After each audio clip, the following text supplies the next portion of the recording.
Hi YouTube, it's Kathy, and this is my weekly entertainment wrap-up for June 18th through 24th. This week I read 2 books, I watched 3 shows, I watched 1 movie, and I listened to 1 book.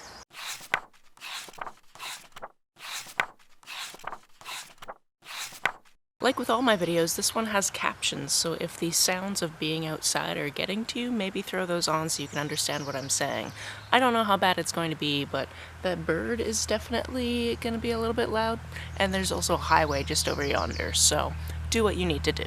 I'm currently in this lovely location because my partner's 20th high school reunion was last night, so I was designated driving for that, which was honestly nostalgic for my own high school experience. I was always the designated driver. And it's early in the morning and I don't want to wake up anybody inside, so I'm outside. Hopefully they can't hear me. The first book that I finished this week is Hani and Ishu's Guide to Fake Dating. This is exactly what it sounds like. It's 2 people that fake date, and then obviously it turns into real dating because that's how fake dating tropes go. We get the perspectives of both Hani and Ishu. Hani has these friends who don't really understand bisexuality, so when she comes out to them, they don't really get it, and they think that because she's never been with a girl, she couldn't possibly know she's bisexual, and then she blurts out that actually she's dating somebody. That somebody is Ishu. Ishu is having some of her own issues, actually.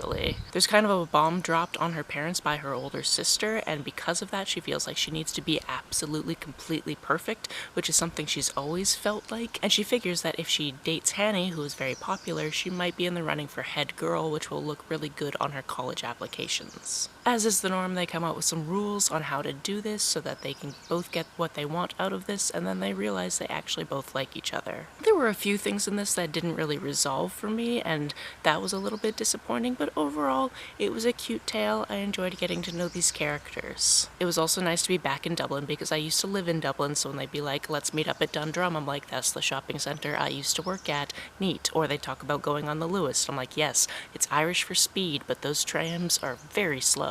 This week I also finished This Is the Way the World Ends by Jen Wilde. This is a book that you want to go into not knowing too much, because things do take quite a turn at some point, so I'm not going to tell you what that is. I will tell you that this is about Waverly. She is an autistic high school student at this very prestigious high school, and she's basically getting by tutoring people. She's only able to go there because she applied for a scholarship and both her parents actually work on site, one as a janitor and one as a chef. She's actually been tutoring this girl that's at the top of the social food chain, and there's this big ball coming up, and that person doesn't really want to go to it. She just wants a night off from things, and it's a masquerade. So she's like, Waverly, I know that you really want to go to this. I know that you've never been able to afford it because like it's $10,000 a plate, which no thank you. And she's like, just take my dress, take my mask, pretend you're me, have a great time. Waverly is at first like, no, I'm gonna get in trouble, that doesn't sound like a good idea, until she finds out that her ex-girlfriend is going to be there, and she decides she needs to figure out what happened to end their relationship because that was never talked about. She was basically just ghosted.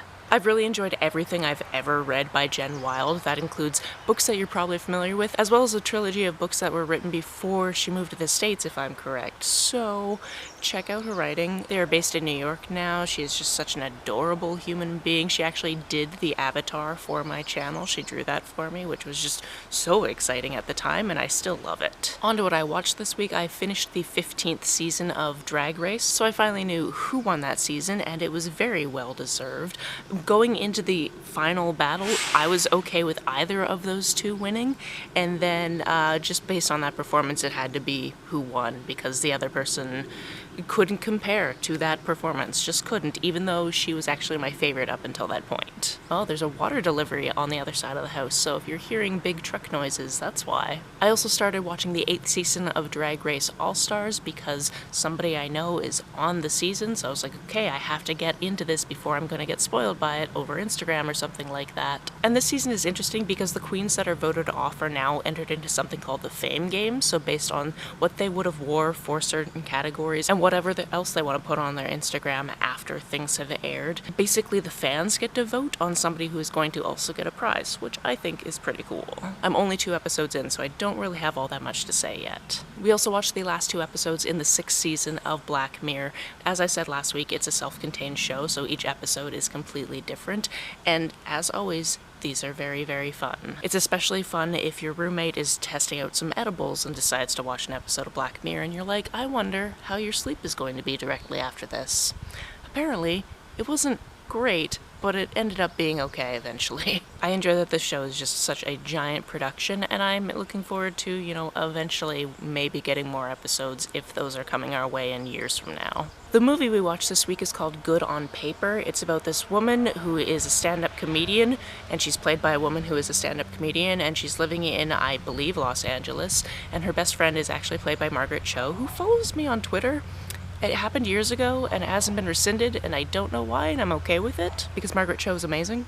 Anyway, she's basically in the dating scene, and she meets this guy, and from the get-go, we were like, there's gonna be something off about this guy, and we're just waiting for it to, like, twist, and he's a serial killer or something, because that's definitely the vibes I was getting personally. But you'll have to watch it to find out what actually happened. Apparently some of this is also actually based on her dating experiences, so take that as you will. I don't think it got to the extremes that you will see in this movie, but if you're looking for something lighthearted that gets weird, this is one to check out. The audiobook that I listened to this week is 10 Steps to Nanette, a memoir situation by Hannah Gadsby. Although she has a fantastic and long career in stand-up, I had never actually seen any of her stand-up until I watched her show Nanette, which if you haven't seen it, I'm not going to wreck for you, but it does some very intriguing, interesting, and powerful things with the formulas of stand-up comedy. So when I saw that she had written a memoir, I was immediately in. I put a hold on it immediately upon seeing that it existed in my library and just waited my turn. This, of course, also was an audiobook where she read it herself, which I always love. And this went through so much of her life, and I learned a lot of things about growing up in Tasmania and Australia. And there were certain things she referenced that I would be like, I need to look that up when I get home, because I often listen to my audiobooks while I'm on my morning walk,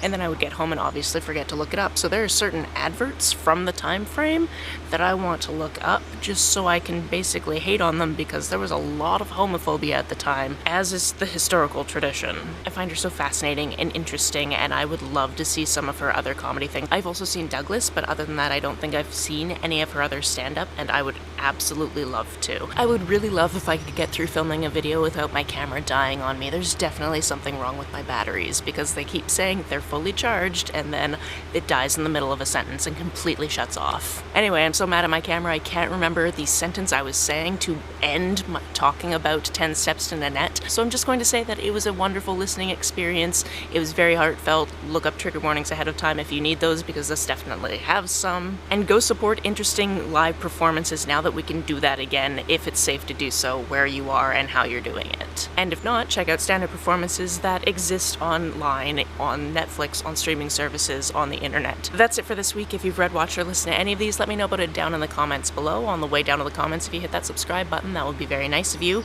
If you don't feel like leaving a comment but want to make sure that I know you were here, just leave me an emoji or a smiley face if you happen to be on your keyboard. Some people have asked if there's a way to financially support this channel, so I set up a Ko-fi account, which is a digital tipping service. The link for that, as always, is down below. You can like and share this as you see fit, and I will see you very soon. Bye!